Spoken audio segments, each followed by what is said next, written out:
Such a joy to be together again at the beginning of another year. ഒരു വർഷത്തിൻ്റെ ആരംഭത്തിൽ ഇങ്ങനെ ഒന്നിച്ച് കൂടുവാൻ കിട്ടിയ ഈ അവസരത്തിൽ എനിക്ക് വളരെ സന്തോഷമുണ്ട്. At the end of last year, we had a lot of amazing word from the Lord. കഴിഞ്ഞ വർഷാവസാനം ദൈവത്തിൽ നിന്ന് വളരെ അത്ഭുതകരമായിട്ടുള്ള വാക്കുകൾ നമ്മൾക്ക് ലഭിച്ചു. And we were challenged to a deeper walk with the Lord. ദൈവവുമായിട്ട് കൂടുതൽ ആഴത്തിൽ ഉള്ള ഒരു നടപ്പിന് വേണ്ടി നമ്മളെ വെല്ലുവിളിക്കുകയുണ്ടായി. As I was thinking about what I need to speak, as Pastor Vinod put in the first 2 or 3 messages for me, ഈ വർഷത്തിൻ്റെ ആരംഭത്തിലെ ആദ്യത്തെ 3 ആഴ്ച ഞാൻ പ്രസംഗിക്കണമെന്ന് എന്നെ ഏൽപ്പിച്ചപ്പോൾ I was wondering, we have this whole, movement of year of breakthroughs, year of this, or resolutions. And, I was wondering, Lord, what are you asking me? I was personally waiting in front of the Lord. പല കാര്യങ്ങൾ ദൈവം പുതിയ ഒരു കാര്യം ചെയ്യാൻ പോകുന്നു, അല്ല ദൈവം പല തീരുമാനങ്ങൾ നമ്മൾ എടുക്കുന്നു. അതിൻ്റെയൊക്കെ മധ്യേ ഞാൻ ദൈവത്തോട് ചോദിക്കുകയാണ്, ദൈവം ഞാൻ എന്ത് ചെയ്യണം? And I felt, I'm not going to do any resolutions, but I'm just going to be serious about my walk with the Lord. ഞാൻ വിചാരിച്ചു, ഞാൻ അങ്ങനെ തീരുമാനങ്ങൾ ഒന്നും എടുക്കുന്നില്ല, പക്ഷെങ്കിൽ ദൈവവുമായിട്ടുള്ള നടപ്പിനെ ഞാൻ കൂടുതൽ ഗൗരവത്തോടെ എടുക്കാൻ പോവുകയാണ്. It's not that God has not shown me enough. It's not that I have not made any resolutions already. We have all made so many resolutions, and we all know they've all fallen by the wayside. ഞാൻ അങ്ങനെ തീരുമാനങ്ങളൊന്നും എടുത്തില്ലെന്നല്ല എൻ്റെ അർത്ഥം. പലപ്പോഴും നമ്മൾ ഒത്തിരി തീരുമാനങ്ങളൊക്കെ എടുത്തിട്ടുണ്ട്, പക്ഷേ അതിൽ നമ്മൾ മുന്നോട്ട് നടന്നിട്ടില്ല. And I was reminded of the fact that the call of discipleship upon every one of us is very clear. ദൈവത്തിൻ്റെ നമ്മളുടെ ഓരോരുത്തരുടെ ജീവിതത്തിലുള്ള ശിഷ്യത്വത്തിൻ്റെ വിളി അത് വളരെ വ്യക്തമായിട്ട് എനിക്ക് എൻ്റെ മനസ്സിൽ വരുമായിരുന്നു. If any man would come after me, let him deny himself, take up his cross and follow me. നിങ്ങൾ ആരെങ്കിലും എൻ്റെ പിന്നാലെ വരുവാൻ ഇച്ഛിച്ചാൽ അവൻ തന്നെത്താൻ ത്യജിച്ച് ക്രൂശ് എടുത്ത് എൻ്റെ പിന്നാലെ വരുവിൻ. Recently, my wife, my son and I was talking to someone. ഈ അടുത്തിടയിൽ ഞാൻ എൻ്റെ ഭാര്യയും എൻ്റെ മകനോടൊപ്പം ഒരാളോട് സംസാരിക്കുമായിരുന്നു. And we are asking this person whom we know very well, how's this year been and how are you keeping yourself busy, but you're sitting at home. Here, this person is in another country. അപ്പോൾ ഞങ്ങൾ സംസാരിച്ച ആൾ വേറൊരു രാജ്യത്തിലാണ് താമസിക്കുന്നത്. അപ്പോൾ ഞങ്ങൾ ചോദിച്ചു, എന്തൊക്കെയുണ്ട്, കഴിഞ്ഞ വർഷം എന്തൊക്കെയായിരുന്നു, ലോക്ക്ഡൗണിൻ്റെ സമയത്തൊക്കെ വീട്ടിൽ എന്തോ ചെയ്യുമായിരുന്നു? She had a consultancy business or something like that, but I don't know whether she was working. So I said, is your work carrying on? Do you have what do you do in your time? അപ്പോൾ ഞാനിങ്ങനെ ചോദിച്ചു, നിങ്ങളുടെ ആ consultancy ജോലി അത് നടക്കുന്നുണ്ടോ? നിങ്ങളുടെ ഉള്ള സമയം നിങ്ങളെ എങ്ങനെ വിനിയോഗിക്കുന്നു? She said, I just don't have time, Jeffy. I'm in love with the word and love with the Lord, and I don't miss anything. I'm busy from morning till evening. പുള്ളിക്കാരി പറഞ്ഞത്, ജെഫി, എന്നെ സംബന്ധിച്ച് ഞാൻ ദൈവത്തോടും ദൈവത്തിൻ്റെ വചനത്തോടും വളരെ എനിക്ക് ഇഷ്ടമുണ്ട്, അതുകൊണ്ട് എനിക്ക് ഒരു കാര്യത്തിനും എനിക്ക് സമയമില്ല. She is not actually talking like, I am cocooned in my home and not involved in anything, because she's so involved in so many things, helping people, doing projects, doing this, getting involved in the church, doing this, all from her own home. But the point is, I saw someone just beaming and overflowing with her love for the Lord. സാധാരണ ആൾക്കാരൊക്കെ പറയുന്ന പോലെ, അയ്യോ എന്തുവാ lockdown, പല കാര്യത്തിലൊന്നും ചെയ്യാൻ പറ്റുന്നില്ല, ആ ഒരു രീതിയിലല്ല പുള്ളിക്കാരി സംസാരിച്ചത്. പുള്ളിക്കാരി പറഞ്ഞത്, അയ്യോ ഞാൻ പല കാര്യത്തിൽ ഞാൻ സഭയിലും വേറെ പല ആൾക്കാരുടെ ജീവിതത്തിലും പല പ്രോജക്റ്റിലും ഒക്കെ ഞാൻ ഇൻവോൾവ് ആയിട്ടുണ്ട് എന്ന് പറഞ്ഞു. That conversation faced me with a question personally. ആ സംഭാഷണം കഴിഞ്ഞപ്പോൾ എൻ്റെ മുമ്പിൽ ഒരു ചോദ്യം പൊങ്ങി വന്നു. Jeffy, are you passionate about Jesus? Jeffy, നീ യേശുവിനെ സംബന്ധിച്ചിടത്തോളം എരിവുള്ളവനാണോ? Now we know that we faced that question a few weeks back. couple of weeks back.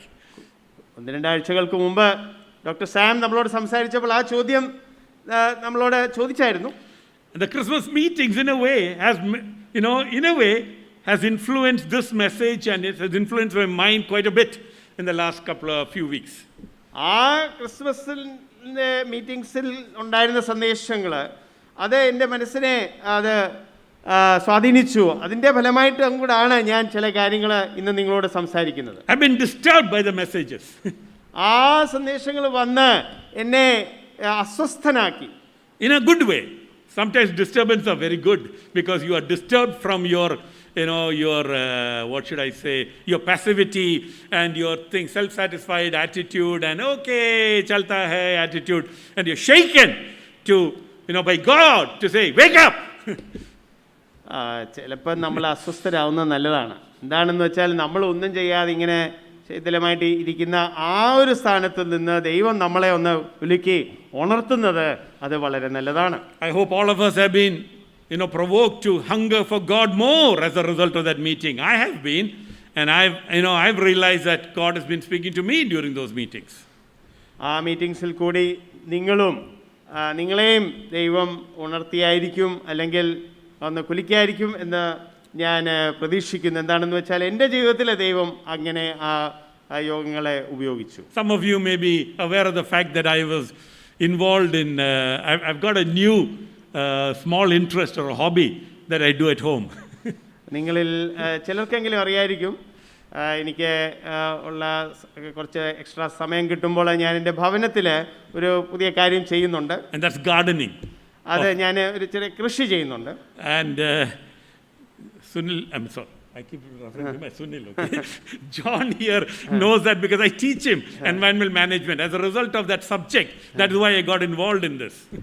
ഇവിടെ ജോണ് അവനെ ആ ക്ലാസ്സിലൊക്കെ ഞാൻ പഠിപ്പിക്കുന്നുണ്ട് എൻവയൺമെൻറ്റൽ സയൻസ് അല്ലെ എൻവയൺമെൻറ്റൽ മാനേജ്മെൻറ്റ്. അപ്പോൾ ഞാൻ ചെയ്യുന്നതിൽ കാര്യം ചിലപ്പോൾ ഞാൻ അവരോടും പറയാറുണ്ട്. And that has made me read a lot about this, hear a lot of videos. And so that's how I got involved in gardening actually. അപ്പം അതിൻ്റെ ഭാഗമായിട്ട് ഞാൻ കുറേ പഠിക്കുകയും കുറച്ച് വീഡിയോസ് കാണുകയും അങ്ങനെയാണ് ഞാൻ ഈ ഗാർഡനിങ് കൃഷി ചെയ്യാൻ തുടങ്ങിയത്. It's a good thing. നല്ല കാര്യമാണ്. I don't have much space. ഒത്തിരി സ്ഥലമില്ല അത് ചെയ്യാനായിട്ട്. But every day I get something from my garden on the table to cook. Almost every day. എല്ലാ ദിവസവും എൻ്റെ ആ ഒരു തോട്ടത്തിൽ നിന്ന് കുറച്ചെങ്കിലും എന്തെങ്കിലും കഴിക്കാനായിട്ട് കിട്ടും. I was listening to an interview of a particular lady who's around 85-year-old. ഏകദേശം 85 വയസ്സുള്ള ഒരു സ്ത്രീയുടെ ഒരു ഇൻ്റർവ്യൂ ഞാൻ കേൾക്കുമായിരുന്നു. And she said something which stopped me. പുള്ളിക്കാരി ഒരു കാര്യം പറഞ്ഞു, അത് എന്നെ ചിന്തിക്കാനിടയാക്കി. She said, I just love gardening. I just want to spend time in the garden. And me and my husband, for 65 years, they've been gardening together. And she said, we just love gardening. പുള്ളിക്കാരി പറഞ്ഞു, എനിക്ക് ഈ ഇതുപോലെ gardening ഒക്കെ ചെയ്യുന്നത് വളരെ ഇഷ്ടമാണ്. ഞാനും എൻ്റെ ഭർത്താവും കഴിഞ്ഞ 65 വർഷമായിട്ട് ഇങ്ങനെ ചെയ്തുകൊണ്ടിരിക്കുകയാണ്. And she said something interesting, one sentence that caught me. പുള്ളിക്കാരി ഒരു കാര്യം പറഞ്ഞു, അത് എൻ്റെ ശ്രദ്ധയെ പിടിച്ചു. I think I'm addicted to gardening. പുള്ളിക്കാരി പറഞ്ഞു, എനിക്ക് ഇതിനോടൊരു ആസക്തി തന്നെ ഉണ്ടെന്ന് എനിക്ക് തോന്നുന്നു. I just love doing it. If I don't know how time flies. I just love it, and it's the most natural thing to do. അയ്യോ ഇതിനകത്തോട്ട് കയറിക്കഴിഞ്ഞാൽ പിന്നെ സമയം എങ്ങനെ പോകുന്നത് പോലും എനിക്ക് അറിയത്തില്ല, എനിക്ക് അത്രയ്ക്ക് ഇഷ്ടമാണ് എന്ന് പുള്ളിക്കാരി പറഞ്ഞു. Some of us are addicted to other things. നമ്മളെ ചില ആൾക്കാർക്ക് വേറെ കാര്യത്തിനോടാണ് ആസക്തി. Maybe music. ഒരു പക്ഷേ സംഗീതത്തോടായിരിക്കാം. You get into music, you don't know how time flies, and maybe a husband or wife wakes us and says, "Hey, wake up, Jeffy," or your parents tell you. It could be anything. ഒരു പക്ഷേ ചിലർ ഈ സംഗീതമൊക്കെ കേട്ട് അതിനകത്തങ്ങ് ഭയങ്കരമായിട്ടും അതിനകത്തങ്ങ് വേറെ ഒരാൾ വന്ന് നമ്മളെ തട്ടി ഉണർത്തിക്കൊണ്ട് ഹലോ എഴുന്നേക്ക ഇത് മതി എന്ന് പറയേണ്ട അവസ്ഥ ഉണ്ടായിരിക്കും. Some of us are addicted to food. നമ്മളിൽ ചിലർ ഭക്ഷണം കഴിക്കുന്നതിലാണ് അവർക്ക് ആസക്തി. To travel. ചിലർക്ക് പലയിടത്ത് ഇങ്ങനെ പോയി ട്രാവൽ ചെയ്യുന്നതാണ് ഇഷ്ടം. To making money. ചിലർക്ക് പണം ഉണ്ടാക്കുന്നതിലാണ്. Some for status and family name. ചിലർക്ക് അവരുടെ കുടുംബം അല്ലെങ്കിൽ അവരുടെ ആ നാമം ഒന്ന് ഉയർത്തണമെന്നാണ്. No, none of this may be wrong in itself. Gardening is not wrong, or making money is not wrong, or studying is not wrong, or music is not wrong. But I want us to ask ourselves, what are we addicted to? അപ്പോൾ ഇതിനകത്ത് ഈ ഓരോ കാര്യം പറഞ്ഞത് അതുമെല്ലാം ഒരു പാപമുള്ള സാധനമല്ല. ഇപ്പോൾ gardening ചെയ്യുന്നത് തെറ്റൊന്നുമല്ല. പക്ഷെങ്കിൽ എനിക്ക് നിങ്ങളോട് ചോദിക്കാനുള്ള ചോദ്യം ഇതാണ്, നിങ്ങൾക്ക് എന്തോ കാര്യം ചെയ്യാനാണ് ഭയങ്കര ഇഷ്ടം, അല്ലെ നിങ്ങൾക്ക് ആ ഒരു ആസക്തി? I'm going to look at a passage that Apostle Paul wrote, and I'm very encouraged that Santosh took a few verses to read, or Sini read, or was it Santosh who read? No, I forget. Okay, from Philippians. I'm going to be reading that chapter because that is a chapter God has been provoking me to study and to think about as we went through the meetings in December. ഈ ഡിസംബറിൽ ഉണ്ടായിരുന്ന യോഗങ്ങളുടെ സമയത്ത് ഈ ഫിലിപ്പിയർക്ക് എഴുതിയ ലേഖനം 3-ാം അധ്യായത്തിൽ നിന്നാണ് ദൈവം പല കാര്യങ്ങൾ എന്നോട് സംസാരിച്ചത്. അതുകൊണ്ട് എനിക്ക് വളരെ സന്തോഷമുണ്ടായിരുന്നു. ഇന്ന് സന്തോഷ് ആ ഒരു ഭാഗം എടുത്ത് അതിൻ്റെ ചില വാക്യങ്ങളും നമ്മളോട് സംസാരിച്ചായിരുന്നു. And I just want to point out this whole attitude Paul had about Jesus, which should become our attitude also. And I just want to present this before you as I am being trained. I just want you all to think and walk with me in the next 3 weeks. ദൈവം എന്നെ പരിശീലിപ്പിക്കുന്നുണ്ട്. ആ ഒരു പ്രക്രിയയിൽ ദൈവം എന്നെ കൊണ്ടുപോകുമ്പോൾ ഞാൻ നിങ്ങളോട് അതിൽ നിന്ന് ചില കാര്യങ്ങൾ ചൂണ്ടിക്കാണിക്കാൻ ആഗ്രഹിക്കുന്നു. അപ്പോൾ ഈ ഒരു അധ്യായത്തിലെ ആ ഒരു 10-ാം വാക്യത്തിലുള്ള ആ കാര്യമാണ് നമ്മളുടെ മനോഭാവം ആകേണ്ടതെന്ന് ഞാൻ ബലമായി വിശ്വസിക്കുന്നു. So I'm going to ask Anita to read from chapter 3 verse 4 to the end of the chapter. It's a long passage, but I'm going to be speaking on this passage not just today but next 2 weeks also. 3-ാം അധ്യായം അതിൻ്റെ please read from verse 1 onwards. 1 മുതൽ 21 വരെയുള്ള 3-ാം അധ്യായം മൊത്തമായിട്ട് sister Anitha ഒന്ന് വായിച്ചാട്ട്. ഈ ഒരു അധ്യായത്തിൽ നിന്നായിരിക്കും ഇന്ന് മാത്രമല്ല അടുത്ത 2 ഞായറാഴ്ചയും ഞാൻ സംസാരിക്കുന്നത്. ഒടുവിൽ എൻ്റെ സഹോദരന്മാരെ, കർത്താവിൽ സന്തോഷിപ്പിൻ. അതേ കാര്യം നിങ്ങൾക്ക് പിന്നെയും എഴുതുന്നതിൽ എനിക്ക് മടുപ്പില്ല. നിങ്ങൾക്ക് അത് ഉറപ്പുമാകുന്നു. നായ്ക്കളെ സൂക്ഷിപ്പിൻ, ആകാത്ത വേലക്കാരെ സൂക്ഷിപ്പിൻ, വിച്ഛേദനക്കാരെ സൂക്ഷിപ്പിൻ. നാമല്ലോ പരിച്ഛേദനക്കാർ. ദൈവത്തിൻ്റെ ആത്മാവ് കൊണ്ട് ആരാധിക്കുകയും ക്രിസ്തുവേശുവിൽ പ്രശംസിക്കുകയും ജഡത്തിൽ ആശ്രയിക്കാതിരിക്കുകയും ചെയ്യുന്ന നാം തന്നെ. പക്ഷേ എനിക്ക് ജഡത്തിലും ആശ്രയിപ്പാൻ വകയുണ്ട്. മറ്റാർക്കാനും ജഡത്തിൽ ആശ്രയിക്കാം എന്ന് തോന്നിയാൽ എനിക്ക് അധികം. 8-ാം നാളിൽ പരിച്ഛേദന ഏറ്റവൻ, ഇസ്രായേൽ ജാതിക്കാരൻ, ബെന്യാമിൻ ഗോത്രക്കാരൻ, എബ്രായരിൽ നിന്ന് ജനിച്ച എബ്രായൻ, ന്യായപ്രമാണം സംബന്ധിച്ച് പരീശൻ, ശുഷ്കാന്തി സംബന്ധിച്ച് സഭയെ ഉപദ്രവിച്ചവൻ, ന്യായപ്രമാണത്തിലെ നീതി സംബന്ധിച്ച് അനിന്ദ്യൻ. എങ്കിലും എനിക്ക് ലാഭമായിരുന്നതൊക്കെയും ഞാൻ ക്രിസ്തു നിമിത്തം ഛേദം എന്ന് എണ്ണിയിരിക്കുന്നു. അത് അത്രയുമല്ല, എൻ്റെ കർത്താവായ ക്രിസ്തു യേശുവിനെ കുറിച്ചുള്ള പരിജ്ഞാനത്തിൻ്റെ ശ്രേഷ്ഠത നിമിത്തം ഞാൻ ഇപ്പോഴും എല്ലാം ഛേദമെന്ന് എണ്ണുന്നു. ഞാൻ ക്രിസ്തുവിനെ നേടേണ്ടതിനും ന്യായപ്രമാണത്തിൽ നിന്നുള്ള എൻ്റെ സ്വന്തം നീതിയല്ല, ക്രിസ്തുവിങ്കലുള്ള വിശ്വാസം മൂലം ദൈവം വിശ്വസിക്കുന്നവർക്ക് നൽകുന്ന നീതി തന്നെ ലഭിച്ച് അവനിൽ ഇരിക്കേണ്ടതിനും അവൻ്റെ മരണത്തോട് അനുരൂപപ്പെട്ടിട്ട് അവനെയും അവൻ്റെ പുനരുത്ഥാനത്തിൻ്റെ ശക്തിയെയും അവൻ്റെ കഷ്ടാനുഭവങ്ങളുടെ കൂട്ടായ്മയും അനുഭവിച്ചറിയേണ്ടതിനും ഇങ്ങനെ വല്ല വിധേനയും മരിച്ചവരുടെ ഇടയിൽ നിന്നുള്ള പുനരുത്ഥാനം പ്രാപിക്കണം എന്ന് വച്ചും ഞാൻ അവൻ്റെ നിമിത്തം എല്ലാം ഉപേക്ഷിച്ച് ചവറ് എന്നെണ്ണുന്നു. ലഭിച്ചു കഴിഞ്ഞു എന്നോ തികഞ്ഞവനായി എന്നോ അല്ല, ഞാൻ ക്രിസ്തു യേശുവിനാൽ പിടിക്കപ്പെട്ടിരിക്കുന്നത് കൊണ്ട് എനിക്കും അത് പിടിക്കാമോ എന്ന് വെച്ച് പിന്തുടരുന്നതേയുള്ളൂ. സഹോദരന്മാരെ, ഞാൻ പിടിച്ചിരിക്കുന്നു എന്ന് നിരൂപിക്കുന്നില്ല. ഒന്ന് ഞാൻ ചെയ്യുന്നു, പിൻപിലുള്ളത് മറന്നും മുൻപിലുള്ളതിന് ആഞ്ഞും കൊണ്ട് ക്രിസ്തുവേശുവിൽ ദൈവത്തിൻ്റെ പരമവിളിയുടെ വിരുദിനായി ലാക്കിലേക്ക് ഓടുന്നു. നമ്മിൽ തികഞ്ഞവരൊക്കെയും ഇങ്ങനെ തന്നെ ചിന്തിച്ചു കൊള്ളുക. വല്ലതിലും നിങ്ങൾ വേറെ വിധേയമായി ചിന്തിച്ചാൽ ദൈവം അതും നിങ്ങൾക്ക് വെളിപ്പെടുത്തി തരും. എന്നാൽ നാം പ്രാപിച്ചിരിക്കുന്ന പരിജ്ഞാനം തന്നെ അനുസരിച്ച് നടക്കുക. സഹോദരന്മാരെ, നിങ്ങളെല്ലാവരും എന്നെ അനുകരിപ്പിൻ. ഞങ്ങൾ നിങ്ങൾക്ക് കാണിച്ച മാതൃക പ്രകാരം നടക്കുന്നവരെയും കുറിക്കൊള്ളുവിൻ. ഞാൻ പലപ്പോഴും നിങ്ങളോട് പറഞ്ഞതുപോലെ അനേകർ ക്രിസ്തുവിൻ്റെ ക്രൂശിന് ശത്രുക്കളായി നടക്കുന്നു എന്ന് ഇപ്പോൾ കരഞ്ഞും കൊണ്ട് പറയുന്നു. അവരുടെ അവസാനം നാശം, അവരുടെ ദൈവം വയറ്, ലജ്ജയായതിൽ അവർക്ക് മാനം തോന്നുന്നു. അവർ ഭൂമിയിലുള്ളത് ചിന്തിക്കുന്നു. നമ്മുടെ പൗരത്വമോ സ്വർഗത്തിലാകുന്നു.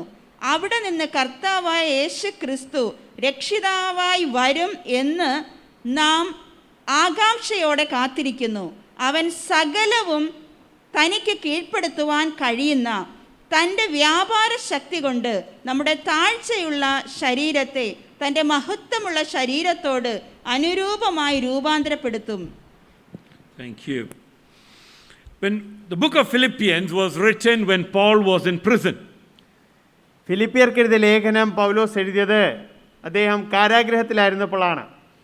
In chapter 1 we see that some people, even when he was in prison, even when he was ministering for the Lord, wanted to cause him problems and tried to cause problems for Paul. ഒന്നാം അധ്യായത്തിൽ നമ്മൾ കാണുന്നത് പൗലോസ് കാരാഗൃഹത്തിലായിരുന്നപ്പോൾ പോലും ചില ആൾക്കാർ പൗലോസിനെ കുത്താനായിട്ട് അല്ലെങ്കിൽ എന്തെങ്കിലും കുഴപ്പമുണ്ടാക്കാനായിട്ട് അവർ കുറേ ശ്രമിക്കുന്നതായിട്ട് നമ്മൾ കണ്ടു. But their effort to cause Paul problems resulted in the gospel being preached. And Paul says, I am so happy. I mean, who cares whether I am persecuted? As long as gospel is preached, I am very happy. പക്ഷേ പൗലോസിനെ ഇച്ചിരി പ്രയാസം വരുത്താനായിട്ട് ആൾക്കാർ ശ്രമിച്ചപ്പോൾ അത് മുഖാന്തരം സംഭവിച്ചെന്ന് വെച്ചാൽ സുവിശേഷം കൂടുതൽ ആൾക്കാർ അറിയാനിടയായി. അപ്പോൾ പൗലോസ് പറഞ്ഞു, അങ്ങനെയെങ്കിൽ എനിക്ക് അതാ സന്തോഷം. വല്ല വിധേന ഈ സുവിശേഷം ആൾക്കാർ അറിഞ്ഞാലേ എനിക്ക് അതിലാണ് സന്തോഷം. Because for me to live is Christ and to die is gain. എന്താണെന്ന് വെച്ചാൽ എന്നെ സംബന്ധിച്ചത് ജീവിക്കുന്നത് ക്രിസ്തുവും മരിക്കുന്നത് ലാഭമാണ്. Because I want to have this attitude of Jesus who made himself nothing and as a result God raised him up. എന്താണെന്ന് വെച്ചാൽ പൗലോസ് പറയുന്നത്, എനിക്ക് യേശു ക്രിസ്തുവിൽ ഉണ്ടായിരുന്ന മനോഭാവമാണ് എനിക്ക് വേണ്ടത്. അദ്ദേഹം ദൈവമായിട്ടും അദ്ദേഹം വളരെ അദ്ദേഹത്തെ തന്നെ താഴ്ത്തി. And therefore God lifted him up and he gave him the name above every other name. ഈ താഴ്ത്തിയത് കൊണ്ട് ദൈവം യേശുവിനെ ഉയർത്തി അവനെ എല്ലാ നാമത്തിലും മേലായ നാമം കൊടുത്തു. The same attitude of serving you find in me and Timothy and Epaphroditus, he says in chapter 2. രണ്ടാം അധ്യായത്തിലെ പൗലോസ് പറയുന്നത് ആ യേശുവിലുണ്ടായിരുന്ന അതേ മനോഭാവമാണ് എൻ്റെ ജീവിതത്തിലും തിമോത്തിയോസിന്റെ ജീവിതത്തിലും എപ്പാഫ്രോദിത്തോസിന്റെ ജീവിതത്തിലും നമുക്ക് കാണാൻ സാധിക്കുന്നത്. And in chapter 4 he talks about his ambition, what he wants, what he's aiming for, what he's running after. We'll come to that. എന്നിട്ട് നാലാം അധ്യായത്തിലെ മൂന്നാം അധ്യായത്തിലെ അദ്ദേഹത്തിന്റെ ആഗ്രഹം എന്താണ്, അദ്ദേഹത്തിന്റെ ലക്ഷ്യം എന്താണ് എന്നൊക്കെ അവിടെ വിവരിച്ചു പറയും. And then again in chapter 4 he talks about rejoicing and he talks of contentment and he talks of the peace of God. These are so through the book of Philippians we find various attitudes being mentioned.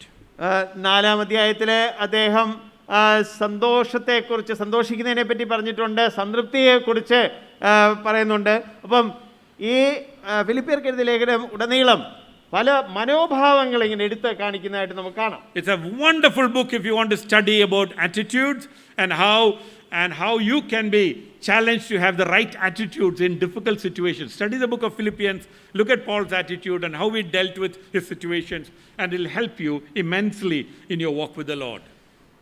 മനോഭാവങ്ങളെക്കുറിച്ച് പഠിക്കുവാനായിട്ട് വളരെ നല്ലൊരു പുസ്തകമാണ് ഫിലിപ്പിയർക്ക് എഴുതിയ ലേഖനം. അത് നമ്മൾ പഠിച്ചാൽ നമ്മുടെ ദൈനംദിന ജീവിതത്തിൽ അത് വളരെ പ്രയോജനം നൽകുന്ന ഒരു പുസ്തകമാണ്. In chapter 3 he says, I have a lot to boast about. If anyone has any reason to boast about, I have pakka reasons. പൗലോസ് മൂന്നാം അധ്യായത്തിൽ പറയുന്നത്, എനിക്ക് ഗമയടിക്കാനാണെങ്കിൽ ഒത്തിരി പോയിന്റുകളുണ്ട്, അങ്ങനെ പ്രശംസിക്കാനാണെങ്കിൽ എനിക്ക് എടുത്തു പറയാനായിട്ട് ഒത്തിരി കാര്യങ്ങളുണ്ട്. But I count all of this as rubbish. എന്നാൽ ആ കാര്യങ്ങളൊക്കെ ഞാൻ ചവറെണ്ണെണ്ണുന്നു. And the reason he counted them as rubbish was because there was a greater price he felt was before a disciple of Jesus. അതെല്ലാം അദ്ദേഹത്തിന് ചവർന്ന് തോന്നാൻ കാര്യം ഒരു ശിഷ്യനെ സംബന്ധിച്ചിടത്തോളം അവന് വലിയ ഒരു പ്രതിഫലമുണ്ട് എന്ന് പൗലോസിനെ കാണാൻ സാധിച്ചു. In 1984, I was in UBS, I was the class representative. And this Philippians 3:10 was a theme that we as graduating class chose to present before the student body and the whole camp community. 1984 union biblical seminary പൂനെയിൽ ഞാൻ തിയോളജിയുടെ final year ആയിരുന്നപ്പോൾ graduate ചെയ്ത ആ ക്ലാസ്സിലെ ആ വർഷം അന്നത്തെ തീം ആയിട്ടുള്ള പ്രധാന വചനം ഇതായിരുന്നു ഫിലിപ്പിയർ 3:10. I had to speak on it because I was a class representative into the council. അന്ന് എൻ്റെ ക്ലാസ്സിൻ്റെ ലീഡറായിട്ട് ഞാനായിരുന്നതുകൊണ്ട് എനിക്കായിരുന്നു അതിനെക്കുറിച്ച് സംസാരിക്കാനായിട്ടുള്ള ആ ഒരു ചുമതല ഉണ്ടായിരുന്നത്. Honestly, I messed it up because I had no idea what this words meant. സത്യസന്ധമായിട്ട് പറഞ്ഞാൽ ഞാൻ കുളമാക്കി. എന്താണെന്ന് വെച്ചാൽ ഇത് യഥാർത്ഥമായിട്ടും എന്തുവാ ഇതിനകത്തെ അർത്ഥം എന്ന് എനിക്ക് അന്നറിയത്തില്ലായിരുന്നു. Let me tell you, I still haven't understood totally. എന്നാൽ ഇന്ന് അത് മൊത്തം എനിക്ക് മനസ്സിലായെന്ന് ഞാൻ പറയുന്നില്ല. Still learning a little bit more. ഇപ്പോഴും ഞാൻ മനസ്സിലാക്കിക്കൊണ്ടിരിക്കുകയാണ്, പഠിച്ചുകൊണ്ടിരിക്കുകയാണ്. In the next 3 weeks in the Sunday meetings and in life groups, we will try and see whether we can look at this chapter and try and understand this a little bit more than we have understood till today. അടുത്ത 3 ആഴ്ച ഈ ഒരു അധ്യായത്തിനകത്തുനിന്ന് ഇച്ചിരൂടെ നമുക്കൊന്ന് മനസ്സിലാക്കാൻ പറ്റുമോ എന്ന് നമുക്ക് നോക്കാം. So I'm going to be looking at today just an introduction, and I'll come back next week and the week after that a bit more in detail. ഇന്ന് ഒരു മുഖവരയായിട്ട് ചില കാര്യങ്ങൾ നമ്മൾ നോക്കാൻ പോവുകയാണ്. അടുത്ത 2 ആഴ്ച കൂടുതൽ ആഴത്തിൽ നമ്മൾ കാണുന്നതായിരിക്കും. This man who wrote this passage was a man who literally met with the risen Jesus on the way to Damascus. ഈ വാക്കുകൾ എഴുതിയ പൗലോസ് ഉയർത്തെഴുന്നേറ്റ യേശുവിനെ അക്ഷരികമായിട്ട് അല്ലെ യഥാർത്ഥമായിട്ട് കണ്ണുകൊണ്ട് കണ്ട ഒരാളായിരുന്നു ഡമസ്കസിലേക്ക് പോകുന്ന ആ വഴിയിൽ. Not only that, he seems to have had visitation from the Lord who taught him, so much so that he could say later on, when I met the disciples of Jesus, they could not add anything more to what I already knew. അത് മാത്രമല്ല, ദൈവത്തിൻ്റെ ആത്മാവിനാൽ പല കാര്യങ്ങൾ അദ്ദേഹത്തെ പഠിപ്പിക്കപ്പെട്ടു. എന്നാൽ കുറേ സമയം കഴിഞ്ഞിട്ട് അദ്ദേഹം പറഞ്ഞു, പിന്നെ അദ്ദേഹം ഈ യേശുവിൻ്റെ അപ്പോസ്തലന്മാരെ കണ്ടപ്പോൾ ഈ അപ്പോസ്തലന്മാർക്ക് പുതിയ കാര്യങ്ങളൊന്നും പുള്ളിയോട് പറയാനായിട്ടില്ലായിരുന്നു. Someone who was intimately walking with God, someone who's having conversations with Jesus as if he is a living person on earth. ദൈവവുമായിട്ട് യഥാർത്ഥമായിട്ടുള്ള ഒരു ബന്ധം ഉണ്ടായിരുന്ന ഒരാളായിരുന്നു പൗലോസ്. And he, in Corinthians it says, he was taken up into the heavenlies and met with Jesus. And, those conversations that happened between him and the Lord, which he's not even allowed to tell people. 2 കൊരിന്ത്യരിലെ പൗലോസ് ഇങ്ങനെ എഴുതിയിട്ടുണ്ട്, അദ്ദേഹത്തിന് 3-ാം സ്വർഗത്തിൽ എടുക്കപ്പെട്ട് സാധാരണ മനുഷ്യർക്ക് ഒരിക്കലും കേൾക്കാത്ത തലത്തിലുള്ള കാര്യങ്ങൾ അദ്ദേഹത്തിന് കേൾക്കാനും കാണാനും പറ്റി. അത് അദ്ദേഹം വർഷങ്ങൾ പിന്നെ ആരോടും പറഞ്ഞുമില്ലായിരുന്നു. And then, when you look through the book of Acts, you find that when he was perplexed about things, the Lord would speak to him. In Corinth, he was, discouraged and about to go, and the Lord met him in the night and said, "Stay here, son. I've got a lot of people." How many of us would really, be so excited if the Lord would come in the night and speak to us literally, personally?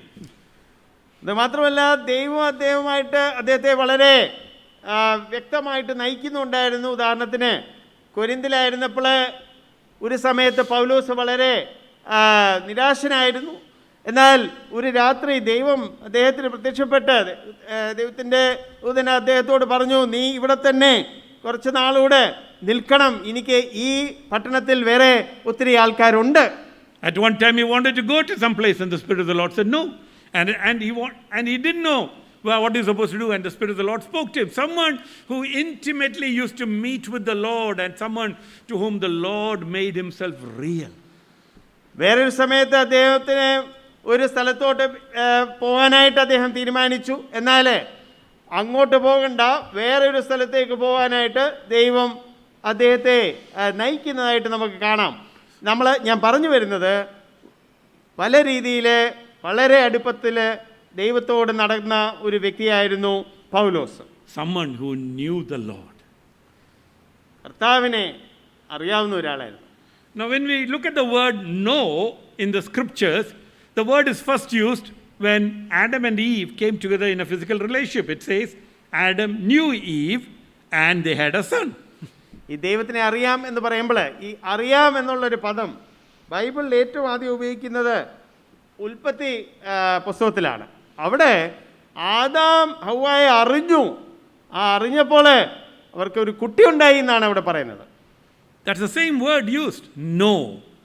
So the know is not simply an intellectual understanding, it is an experiential knowledge, it's an intimate relationship, it is something where you come so close to another person that out of that union something else comes out.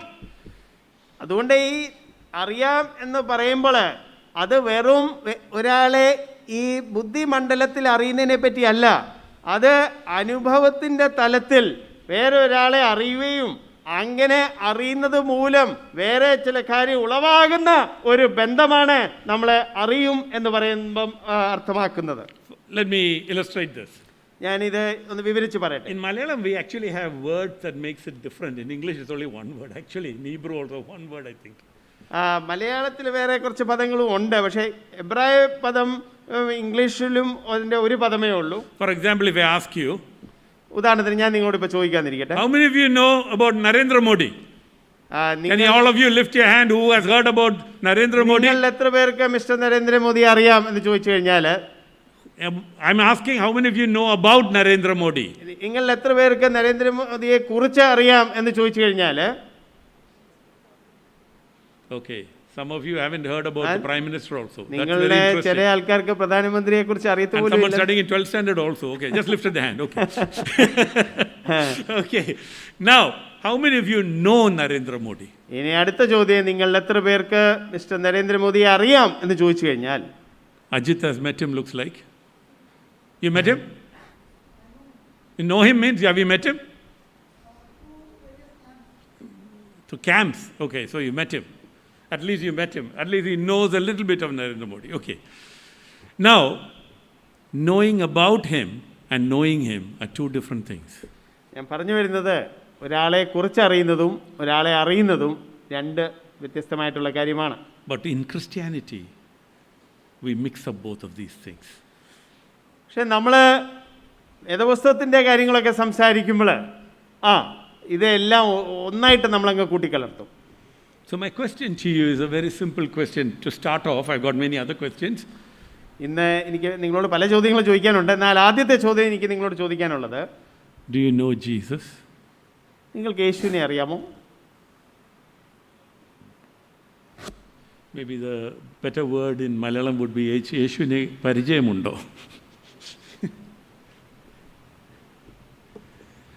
You see, most of us are here because we have made a decision to follow the Lord, and that's wonderful. That is the way we meet with the Lord. That's wonderful. നമ്മളിൽ മിക്കവാറും ആൾക്കാർ ഇന്നിവിടെ ആയിരിക്കുന്നത് ഈ യേശുവിൻ്റെ പിന്നാലെ നടക്കുവാൻ ഒരു തീരുമാനമെടുത്തത് കൊണ്ടാണ്. ആ തീരുമാനമെടുക്കുന്നത് വളരെ നല്ലതാണ്. But God is not satisfied with that. പക്ഷെങ്കിൽ ആ ഒരു തീരുമാനം എടുത്തത് കൊണ്ട് മാത്രം ദൈവത്തിന് സന്തോഷമില്ല. He wants to meet with you. ദൈവത്തിൻ്റെ ആഗ്രഹം അവൻ നിങ്ങളെ കണ്ടുമുട്ടുവാൻ ആഗ്രഹിക്കുന്നു. He wants to have a relationship with you. നിങ്ങളുമായിട്ട് ഒരു ബന്ധം പുലർത്തുവാൻ ആഗ്രഹിക്കുന്നു. He wants you and me to grow in that relationship. ആ ബന്ധത്തിൽ നിങ്ങളും നമ്മളും അവനുമായിട്ടുള്ള ആ ബന്ധത്തിൽ വളരണം എന്ന് ആഗ്രഹിക്കുന്നു. He wants to meet with us daily. ഓരോ ദിവസവും ദൈവം നമ്മളെ കണ്ടുമുട്ടുവാൻ ആഗ്രഹിക്കുന്നു. It was that meeting with the Lord daily that was separated through sin in the Garden of Eden. നമ്മൾ മനസ്സിലാക്കണം, ആദാം പാപം ചെയ്തപ്പോൾ ഈ എന്നും ദൈവം ആദാമും തമ്മിലുള്ള കൂട്ടായ്മ അതായിരുന്നു നഷ്ടപ്പെട്ടത്. Salvation is not a belief in certain truths alone, even though it's part of it. ഈ രക്ഷ എന്ന് പറയുന്നത് ചില സത്യങ്ങളെ നമ്മൾ വിശ്വസിക്കുന്നു, അതിൽ മാത്രം ഒതുങ്ങി നിൽക്കുന്ന കാര്യമല്ല. No, primarily, salvation is a restoration of a relationship. രക്ഷ അത് പ്രധാനമായിട്ടും പറഞ്ഞാൽ നമ്മളും ദൈവവും തമ്മിലുള്ള ബന്ധത്തെ ഒരു യഥാസ്ഥാനപ്പെടുത്തുക, അതാണ് രക്ഷ. So therefore, when I say, do you know Jesus, I am talking about, are you walking in relationship with him every day? അപ്പോൾ ഞാൻ നിങ്ങളോട് നിങ്ങൾക്ക് യേശുവിനെ പരിചയമുണ്ടോ എന്ന് ചോദിക്കുമ്പോൾ ഞാൻ അതുകൊണ്ട് അർത്ഥമാക്കുന്നത് നിങ്ങൾ ആ യേശുവിനോടൊപ്പം ഓരോ ദിവസവും നടക്കുന്നുണ്ടോ. You see, Paul was a man, as I tried to tell you, who knew Jesus, who Jesus met with, who Jesus led, whom Jesus spoke to. He could hear his master telling him to do something or not do something. He could distinguish between everything. He was someone who had a relationship with Jesus. നമ്മളൊരു കാര്യം മനസ്സിലാക്കണം, പൗലോസ് എന്ന് പറയുന്ന ആള് അദ്ദേഹം ഉയർത്തെഴുന്നേറ്റ യേശുവിനെ കണ്ണുകൊണ്ട് കണ്ടതായിരുന്നു. അത് മാത്രമല്ല, ആ യേശുവിനോടൊപ്പം നടക്കുന്ന ഒരാളും യേശു ഇടയ്ക്കൊക്കെ സംസാരിക്കുകയും അത് യേശു ആണ് സംസാരിക്കുന്നതിന് അദ്ദേഹത്തിന് തിരിച്ചറിയാൻ പറ്റുകയും ഒക്കെ ചെയ്യുന്ന ഒരു വ്യക്തിയായിരുന്നു. I don't know how many of you remember your first time you felt you were in love with someone and before you got married. നിങ്ങൾ എത്ര പേര് നിങ്ങളുടെ വിവാഹത്തിന് മുമ്പ് ആരെങ്കിലും കണ്ട് ഒരു ഇഷ്ടപ്പെട്ട് ആ ഒരു കാര്യം നിങ്ങൾ ഓർക്കുന്നുണ്ടോ? Even young people, they have what's called puppy love, and they also have such experiences.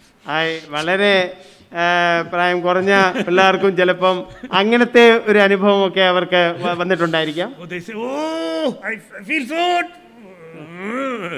They can't even express it. അപ്പൊ അവരിങ്ങനെ പറയും, അയ്യോ ആ പെണ്ണിനെ കണ്ടപ്പോഴല്ലേ ചെറുക്കനെ കണ്ടപ്പോൾ എനിക്കങ്ങ് ഭയങ്കര ഏതാണ്ടൊക്കെ തോന്നി. Let me tell you, there's nothing ungodly about it. It has to be done in the right framework, that's all. അങ്ങനെ ഒരു തോന്നിയത് ഒരു വലിയ പാപമൊന്നും അല്ല, അത് പിന്നെ ശരിയായിട്ടുള്ള രീതിയിൽ അതിനെ കൈകാര്യം ചെയ്യണം, അതേ ഉള്ളൂ. You see, the relationship, when you actually have a love for someone, then your desire to be with that person actually grows as the days go by. As the relationship grows, your desire to be with that person also grows. നമുക്ക് ഒരാളോട് യഥാർത്ഥമായിട്ടൊരു സ്നേഹമുണ്ടെങ്കിൽ നമുക്ക് ആ വ്യക്തിയുടെ കൂടെ ആയിരിക്കുവാൻ കൂടുതൽ കൂടുതൽ ആഗ്രഹം വന്നുകൊണ്ടിരിക്കും, ആ ആഗ്രഹം വർദ്ധിച്ചുകൊണ്ടിരിക്കും. So therefore, the question that we need to ask in light of what Paul says is, do I have a desire to know Jesus more? If not, there's something wrong in this relationship. അതുകൊണ്ട് നമ്മൾ ചോദിക്കേണ്ട അടുത്ത ചോദ്യം ഇതാണ്, ഈ യേശുവിനെ അറിയാനുള്ള ആഗ്രഹം നമ്മളുടെ ഉള്ളിൽ വർദ്ധിച്ചു വരുന്നുണ്ടോ? അങ്ങനെ വർദ്ധിച്ചു വരുന്നില്ല എങ്കിൽ എവിടെയോ എന്തോ ഒരു കുഴപ്പമില്ലേ? Paul says, I want to know him. ഇവിടെ പൗലോസ് എഴുതുന്നു, എനിക്ക് ആ യേശുവിനെ അറിയണം. Why am I asking this question? എന്തിനാണ് ഈ ഒരു ചോദ്യം ഞാൻ നിങ്ങളോട് ചോദിക്കുന്നത്? Because in the Bible, this question comes up quite a few times. എന്താണെന്ന് വെച്ചാൽ വേദപുസ്തകത്തിൽ ഈ ചോദ്യം പലയിടത്ത് ഇങ്ങനെ പൊങ്ങി വരുന്നുണ്ട്. I'll just give one example. അതിൻ്റെ ഒരു ഉദാഹരണം ഞാൻ പറയട്ടെ. Some examples I'll give at the end of the message. ചില ഉദാഹരണങ്ങൾ ഞാൻ ഇന്ന് എൻ്റെ സന്ദേശത്തിൻ്റെ അവസാനത്തിൽ. You see, we think that just because we come to church and we do the things that we, believe Christians are supposed to do, we know Jesus. Because we are praying, we are reading the Bible, we come to church and we know Jesus. നമ്മൾ ചിന്തിക്കുന്നത്, നമ്മൾ സഭയിൽ വരുന്നു, നമ്മൾ യോഗങ്ങൾ attend ചെയ്യുന്നു, അപ്പം നമുക്ക് യേശുവിനെ അറിയാം. Really? ശരിയായിട്ടും അറിയാമോ? In Matthew chapter 7, in talking to some people who were like me, meaning people who are like pastors or ministers, at the end, he says in chapter 7, verse 22 and 23. Mathai 7-ാം അധ്യായം അതിൻ്റെ 22-ഉം 23-ഉം വാക്യങ്ങളിൽ എന്നെപ്പോലുള്ള ചില ആൾക്കാരെ കുറിച്ച് അവിടെ പരാമർശിച്ചിട്ടുണ്ട്. അതായത് ശുശ്രൂഷ ചെയ്യുന്ന ചില ആൾക്കാർ. Can you read that, Anita? കർത്താവേ കർത്താവേ, നിന്റെ നാമത്തിൽ ഞങ്ങൾ പ്രവചിക്കുകയും നിന്റെ നാമത്തിൽ ഭൂതങ്ങളെ പുറത്താക്കുകയും നിന്റെ നാമത്തിൽ വളരെ വീര്യപ്രവൃത്തികൾ പ്രവർത്തിക്കുകയും ചെയ്തില്ലയോ എന്ന് പലരും ആ നാളിൽ എന്നോട് പറയും. അന്ന് ഞാൻ അവരോട്, ഞാൻ ഒരു നാളും നിങ്ങളെ അറിഞ്ഞിട്ടില്ല, അധർമ്മം പ്രവർത്തിക്കുന്നവരെ എന്നെ വിട്ടുപോകുവിൻ എന്ന് തീർത്തു പറയും. Now, if you really think through these verses, you should be scared. Sometimes when I look at this verse, I get scared actually. ഈ വാക്കുകൾ നമ്മൾ നല്ല രീതിയിൽ ഒന്ന് ചിന്തിച്ചാൽ നമുക്ക് കുറച്ച് ഭയം വരും. Because here it says to people who use the name of Jesus to do mighty miracles, to preach, to cast out demons and everything, to them he says, I never knew you. He didn't say, now I don't know you, now you go away, you are mine. He says, I never knew you. ഇവിടെ യേശുവിൻ്റെ നാമത്തിൽ ഭൂതങ്ങളെ പുറത്താക്കി എന്ന് പറയുന്ന ഒരു കൂട്ടം ആൾക്കാരോട്, അല്ലെ പ്രവചിച്ചു എന്ന് പറയുന്ന ഒരു കൂട്ടം ആൾക്കാരോട് യേശു ക്രിസ്തു പറയുന്നത്, ഞാൻ നിങ്ങളെ ഒരു നാളും അറിഞ്ഞിട്ടില്ല. അതായത് ഇപ്പം അറിയത്തില്ലെന്നല്ല, കുറച്ചാൾ മുമ്പ് അറിയായിരുന്നു, ഇപ്പം അറിയത്തില്ലെന്നല്ല, ഒരു നാളും അറിഞ്ഞിട്ടില്ല എന്ന് അങ്ങനെ പറയുന്നു. Friends, I just want to tell you, this is a serious business. സുഹൃത്തുക്കളെ, ഇത് വളരെ സീരിയസ് ആയിട്ടുള്ള കാര്യമാണ്. We can be doing everything thinking we know Jesus and we have a relationship with him. നമുക്ക് ഒത്തിരി കാര്യങ്ങൾ ചെയ്യാം. നമ്മളിങ്ങനെ ചിന്തിക്കും, എനിക്ക് യേശുവിനെ അറിയാം, എനിക്ക് യേശുവുമായിട്ട് ബന്ധമുണ്ട്. I want to ask you this morning, do you have a living relationship with Jesus? ഇന്ന് രാവിലെ സമയത്ത് എനിക്ക് നിങ്ങളോട് ചോദിക്കാനായിട്ടുള്ളത്, നിങ്ങൾക്ക് യേശുവുമായിട്ട് ജീവനുള്ള ഒരു ബന്ധമുണ്ടോ? This 2021, nothing else can keep us safe and walking with him unless we have a living relationship with Jesus. ഈ 2021 യേശുവുമായിട്ടുള്ള ഈ ജീവനുള്ള ഒരു ബന്ധമില്ലെങ്കിൽ വേറെ ഒരു കാര്യത്തിലും നമ്മളെ സുരക്ഷിതമായിട്ട് വെക്കാൻ സാധിക്കത്തില്ല. Paul is here talking about something very deep. I know that. He's not simply talking about coming to meet with Jesus. He's talking about a deeper relationship with God.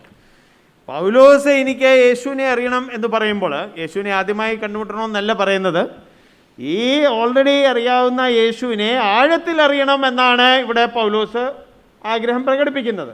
And God is challenging us through this word that, God is calling us and saying, hey, I'm calling you, each one of you here in Disciple Fellowship, everyone who's hearing this word, everyone who may be hearing even through the camera, God is calling us to a deeper walk with the Lord.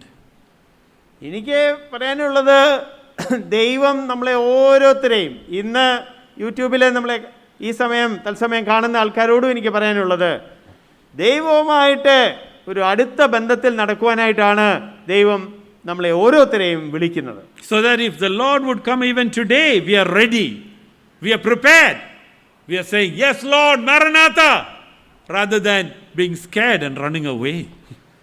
അങ്ങനെയാകുമ്പോൾ യേശു ക്രിസ്തു ഏത് സമയത്ത് വന്നാലും നമ്മൾക്ക് ഇങ്ങനെ പറയാൻ സാധിക്കും, മാരാനാഥ, അതായത് വേഗം വരണമേ യേശുവേ എന്ന്.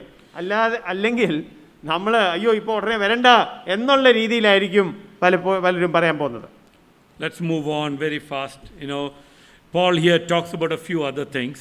പൗലോസ് ഇവിടെ യേശുവിനെ അറിയണം എന്ന് മാത്രമല്ല പറയുന്നത്, he wants to know the power of his resurrection. അവിടെ അവന്റെ പുനരുത്ഥാന ശക്തിയെ അറിയണം എന്ന് പറയുന്നുണ്ട്. And all of us want the power. Power is wonderful, praise God. നമ്മൾക്ക് എല്ലാവർക്കും ശക്തി വേണം, അത് നല്ലൊരു കാര്യമാണല്ലേ. But are we willing to walk in a way where the power of God will be displayed? എന്നാൽ ദൈവത്തിൻ്റെ ശക്തി പ്രകടമാകുന്ന രീതിയിൽ നമ്മൾ നടക്കുവാനായിട്ട് തയ്യാറാണോ? But the next thing Paul says, most of us don't want at all. അതിൻ്റെ അടുത്ത കാര്യം പൗലോസ് പറയുന്നത്, നമ്മളിൽ മിക്കവാറും ആൾക്കാർക്ക് അത് വേണ്ട. Fellowship of his suffering. അവൻ്റെ കഷ്ടാനുഭവങ്ങളുടെ കൂട്ടായ്മ അനുഭവിക്കുവാനുള്ള ആഗ്രഹം. Wow. And for most of us, we think suffering is an evidence of the fact that God is not with the man, with us. നമ്മളിൽ മിക്കവാറും ആൾക്കാർ വിചാരിക്കുന്നത് ഈ കഷ്ടത വരുമ്പോൾ അതിൻ്റെ അർത്ഥം ദൈവം നമ്മുടെ കൂടെ ഇല്ല എന്നാണ്. We think problems mean the enemy is working, and either to persecute you or oppress you, or you have yielded to the enemy. That is one of the ways. Enemies anyway there. ഈ പ്രശ്നങ്ങൾ വരുമ്പോൾ ആൾക്കാർ ചിന്തിക്കുന്നത് ഇത് ശത്രു കൊണ്ടുവന്നതാണ്, അല്ലെ ശത്രു കൊണ്ടുവന്നതിനെ നമ്മൾ ശരിക്കും എതിർക്കാത്തത് കൊണ്ട് ശത്രു ഇപ്പം വിജയം പ്രാപിക്കുകയാണ്, അങ്ങനെയൊക്കെയുള്ള നിഗമനമാണ്. If God is with us, it's victory all the time, no problem, no difficulty. ആൾക്കാർ ചിന്തിക്കുന്നത് ദൈവം നമ്മളോടൊപ്പം ഉണ്ടെങ്കിൽ നമുക്ക് എല്ലായ്പ്പോഴും ജയമാണ്. ജയം അവരെ കണക്കാക്കുന്നത് ഒരു പ്രശ്നവും കാണത്തില്ലെന്ന്. In all the greetings and all the blessings you received, did anyone tell you, may the Lord lead you into the sufferings of Jesus this year? നിങ്ങൾക്ക് ഈ പുതുവർഷത്തിലെ ഹാപ്പി ന്യൂ ഇയർ എന്ന് നിങ്ങൾ കേട്ട് കാണും. എന്നാൽ ആരെങ്കിലും പറഞ്ഞോ ഈ വർഷം യേശുവിൻ്റെ കഷ്ടാനുഭവത്തിൻ്റെ ആ കൂട്ടായ്മ നിങ്ങൾക്ക് ലഭിക്കട്ടെ? If someone send a message like that, you'll call him up and say, what are you meaning? ആരെങ്കിലും ഇനി അങ്ങനെ ഒരു മെസ്സേജോ വല്ല വായിച്ചെങ്കിൽ ഒരുപക്ഷെ നമ്മൾ ഉടനെ വിളിച്ച് പറയാം, ഹലോ എന്താണ് നിങ്ങൾക്ക് എന്തെങ്കിലും കുഴപ്പം പറ്റിയോ? See, but Paul is here saying that is something we all should long for. പക്ഷെ പൗലോസ് ഇവിടെ പറയുന്നത് ഈ ഒരു കാര്യത്തിന് നമ്മൾ ആഗ്രഹിക്കണം.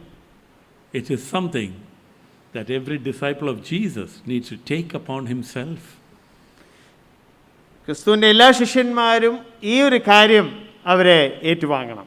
Jesus said that too. If you read through Matthew chapter 5, 15 and 16, you will see this.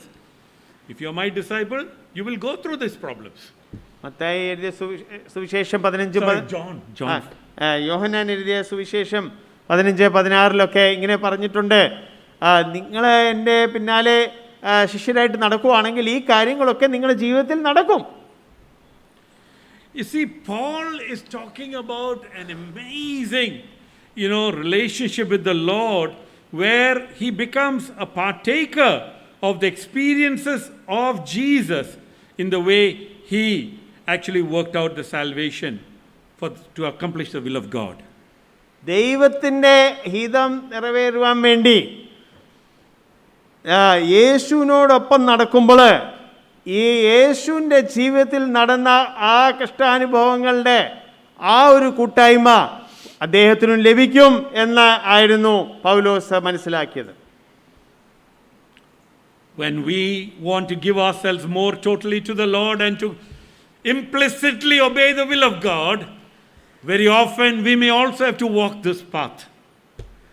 നമ്മൾ ദൈവത്തോടൊപ്പം പൂർണ്ണമായി നടക്കുവാനായിട്ട് ആഗ്രഹിക്കുകയും ഏൽപ്പിച്ചു കൊടുക്കുകയും ചെയ്യുമ്പോൾ പലപ്പോഴും നമ്മൾക്കും ഈ വഴിയെ, ഈ കഷ്ടാനുഭവത്തിൻ്റെ വഴിയെ നടക്കേണ്ടതായിട്ട് വരും. In order that we may attain to resurrection from the dead. This talking about the glorious hope that we have in Jesus. അങ്ങനെ ഉള്ള സാഹചര്യത്തിൽ കൂടി നടക്കുമ്പോഴാണ് നമുക്ക് മരണത്തിൽ നിന്നുള്ള പുനരുദ്ധാനം ലഭിക്കുന്നതിനെക്കുറിച്ച് സംസാരിക്കുന്നത്. അത് യേശുവിൽ നമുക്കുള്ള ആ നിത്യപ്രത്യാശയാണ്. I just want to move on and close soon. ഞാൻ മുന്നോട്ട് ചില കാര്യങ്ങൾ പറഞ്ഞിട്ട് അവസാനിപ്പിക്കാനായിട്ട് ആഗ്രഹിക്കുന്നു. When Dr. Sam Thomas spoke to us a couple of weeks back, 2 ആഴ്ച മുമ്പ് ഡോക്ടർ സാം നമ്മളോട് സംസാരിച്ചപ്പോൾ he talked about knowing a lot of things. അദ്ദേഹം നമ്മൾ പല കാര്യങ്ങൾ മനസ്സിലാക്കുന്നതിനെ കുറിച്ച് പറഞ്ഞു. But he said we don't stay in that realm of thought or knowledge, but that knowledge and the thought of God's will should move us to a desire to fulfill that will of God. അപ്പം അദ്ദേഹം പറഞ്ഞത് ആ ഒരു അറിവ്, ദൈവത്തെക്കുറിച്ചുള്ള മനസ്സിലാക്കൽ, അത് ആ മനസ്സിലാക്കലിൻ്റെ തലത്തിൽ മാത്രം നിൽക്കാതെ അത് ആഗ്രഹത്തിൻ്റെ തലത്തിലേക്ക് മുന്നോട്ട് പോകേണ്ടതായിട്ടുണ്ട്. But from that place of desire, as we begin to wait on the Lord and our relationship with the Lord grows, the desire becomes something of a passion which sort of propels us towards the will of God, so that we become instruments to do the will of God. ആ ആഗ്രഹം നമ്മൾ ദൈവത്തിൻ്റെ കൂടെ മുന്നോട്ട് പോകുമ്പോൾ ആ ആഗ്രഹം കൂടി അത് നമുക്ക് ദൈവത്തിന് വേണ്ടിയുള്ള ഒരു വാഞ്ചയും ദൈവത്തിന് വേണ്ടി പല കാര്യങ്ങൾ ചെയ്യാനായിട്ടുള്ള ഒരു എരിവുമായിട്ട് അത് മാറും. അങ്ങനെ ആകുമ്പോൾ നമ്മൾ പല കാര്യങ്ങൾ ചെയ്യും. And then when that desire begins to, and passion begins to grow, it almost becomes a yearning, a crying out, a groaning, which sort of says, oh, woe is me if I do not preach the gospel. Now that is part of the growth from the knowledge to the desire, to the passion, to the yearning. നമ്മളെ ഇങ്ങനെ ആ ഒരു വാഞ്ചയും ദൈവത്തിന് വേണ്ടിയുള്ള വാഞ്ചയും കാര്യങ്ങൾ ചെയ്യാൻ വേണ്ടിയുള്ള എരിവിൽ നമ്മൾ വളരുമ്പോൾ നമ്മളുടെ ഉള്ളിലൊരു ഞരക്കം വരും. ആ ഞരക്കം ഇതാണ്: അയ്യോ, ഞാൻ സുവിശേഷം മറ്റുള്ളവരോട് പങ്കുവെച്ചില്ലെങ്കിൽ അയ്യോ കഷ്ടം എന്നുള്ളൊരു തലത്തിലേക്ക് നമ്മളായിത്തീരും. അപ്പം ഇത് നമ്മളെ വളർച്ചയുടെ ഒരു കാര്യമാണ് നമ്മളിവിടെ കാണുന്നത്. Very many of us say we sit in our comfort of our home, not willing to even cry out to the Lord and say, Lord, give me the yearning that Paul had, without even willing to lift a finger to a bit of even waiting on the Lord, or even a little bit of discomfort to cry out to the Lord.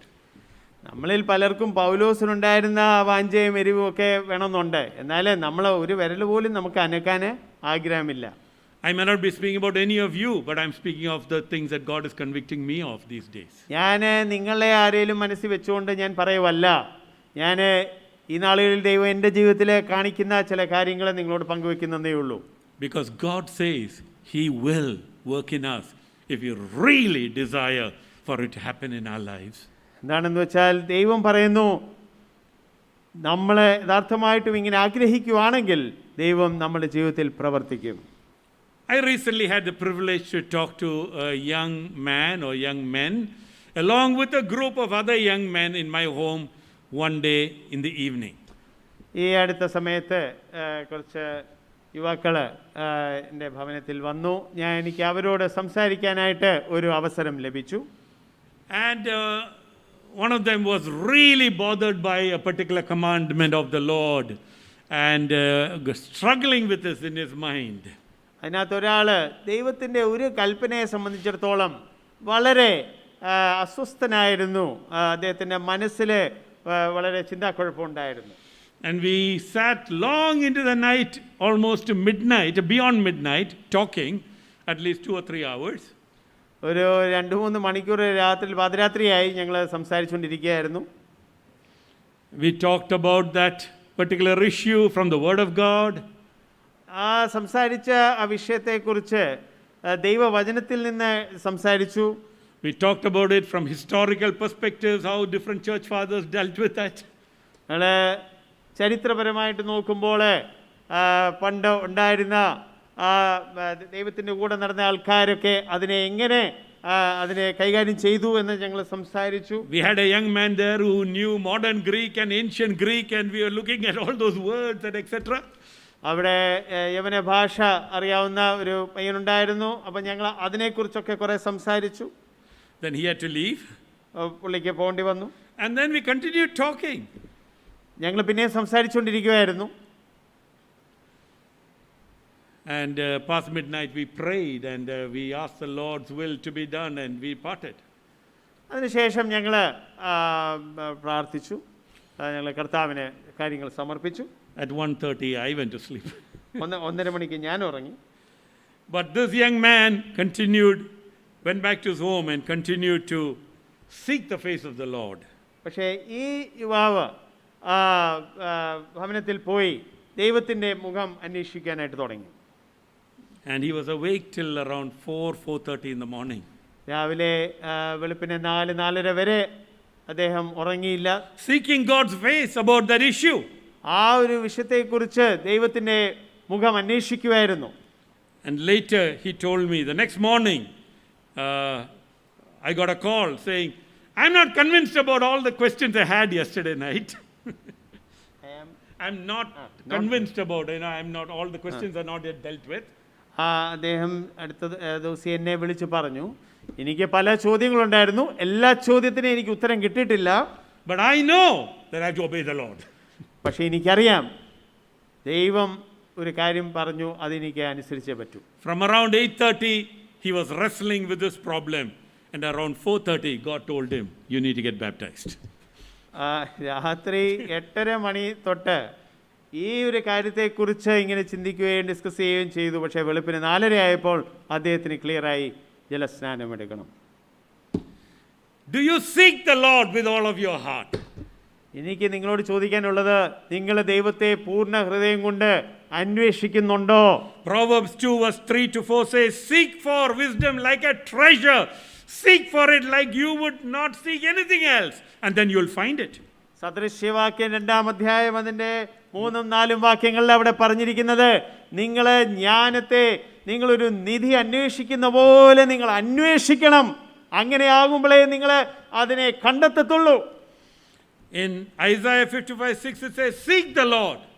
ഏശയ്യാവ് 55 അതിൻ്റെ 6 എഴുതിയിട്ടുണ്ട്, നിങ്ങൾ യഹോവയെ അന്വേഷിപ്പീൻ. In 2 Chronicles 16:9 it says, God is looking from heaven to look at the hearts of men to see who are absolutely set on seeking him with all their heart. 2 ദിനവൃത്താന്തം 16:9 എഴുതിയിട്ടുണ്ട്, യഹോവയുടെ കണ്ണ് ലോകത്തിൽ ഇങ്ങനെ ഊടാടിക്കൊണ്ടിരിക്കുകയാണ്, എന്തോ നോക്കിക്കൊണ്ടിരിക്കുകയാണ്, ആരുടെ ഹൃദയത്തിൽ അവനോട് പരമാർത്ഥതയുണ്ട്, അവനെ അന്വേഷിക്കുന്നുണ്ട്. The Lord is calling us because he wants to open our eyes in a greater measure. ദൈവം ഇന്ന് നമ്മളെ വിളിക്കുന്നു. എന്തിന്? നമ്മളുടെ കണ്ണുകൾ കൂടുതൽ തുറക്കുവാൻ Because ആഗ്രഹിക്കുന്നു. he wants to show you who he is. എന്തിനാണ് ദൈവം വിളിക്കുന്നത്? ദൈവത്തിൻ്റെ ആഗ്രഹം അവനെ ആരാണെന്ന് നമ്മളെ ഒന്ന് വെളിപ്പെടുത്തി തരുവാനായിട്ട്.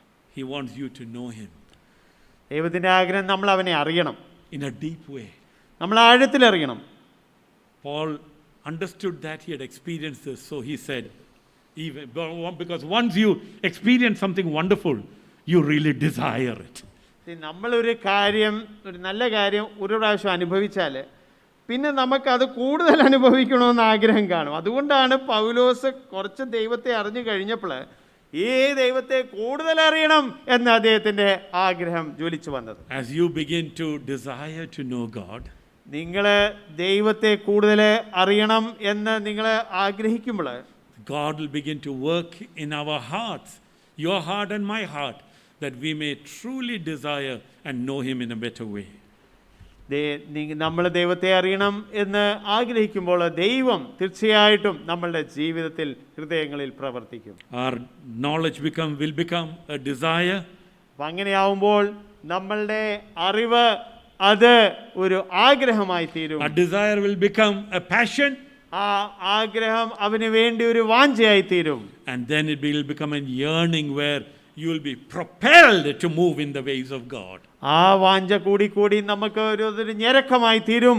അങ്ങനെയുള്ള ഞെരക്കത്തിൽ നമ്മൾ മുന്നോട്ട് പോകുമ്പോൾ ചില കാര്യങ്ങൾ ചെയ്യുവാനായിട്ട് നമ്മുടെ ഉള്ളിൽ നിന്ന് ഒരു തള്ള് തന്നെ നമുക്ക് അത് അനുഭവപ്പെടും. I share this word with you, the introduction of 3 messages, not because I've reached anywhere, but because as I look at the scriptures and as I look at what God is telling me, I know this is what God does. Let us together move into the plans and purpose of God. ഞാൻ ഈ കാര്യങ്ങൾ ഈ അധ്യായത്തിൻ്റെ മുഖപരമായിട്ട് ഇന്ന് നിങ്ങളോട് പങ്കുവെച്ചത് ഞാൻ എവിടെയോ എത്തി അതുകൊണ്ടല്ല. ഞാൻ ഈ ഒരു വഴിയിൽ മുന്നോട്ട് പോകുവാൻ ആഗ്രഹിക്കുന്നു. നിങ്ങളെയും ആ വഴിയിൽ മുന്നോട്ട് പോകുവാൻ ഞാൻ പ്രോത്സാഹിപ്പിക്കുന്നു. And Apostle Paul himself says, അപ്പോസ്തലനായ പൗലോസ് അദ്ദേഹം തന്നെ ഇങ്ങനെ പറയുന്നു, not that I have reached it, not that I have attained. That's what the words that Santosh read out. ഞാൻ എവിടെയോ എത്തി എന്നുള്ള അതല്ല എന്ന് പൗലോസ് പറഞ്ഞത്. But I will press on. പക്ഷേ ഞാൻ ആ മുന്നോട്ട് പോകും. In Hosea chapter 6 verse 3 it says, Hos- let us press on to know the Lord. Hosea 6:3 എഴുതിയിട്ടുണ്ട്, നമുക്ക് യഹോവയെ അറിയാൻ വേണ്ടി മുന്നോട്ട് പോകാം. Though he has wounded us, he will yet lead us. അവൻ നമ്മളെ മുറിവേൽപ്പിച്ചുവെങ്കിലും അവൻ തീർച്ചയായിട്ടും നമ്മളെ വഴി നടത്തും. He loves us. അവൻ നമ്മളെ He സ്നേഹിക്കുന്നു. will take us on. അവൻ തീർച്ചയായിട്ടും നമ്മളെ മുന്നോട്ട് വഴി That is the നടത്തും. confidence we have in him. ഇതാണ് നമ്മൾക്ക് അവനിലുള്ള ഉറപ്പ്. He's called us that he may reveal more and more of his son to us and in us. അവൻ നമ്മളെ വിളിച്ചിരിക്കുന്നത് അവൻ്റെ പുത്രനെ കൂടുതൽ കൂടുതൽ നമ്മളെ ഉള്ളിൽ വെളിപ്പെടുത്തുവാൻ വേണ്ടിയും നമ്മളെ നയിക്കുവാൻ വേണ്ടിയുമാണ്. God help us. ദൈവം നമ്മളെ സഹായിക്കട്ടെ.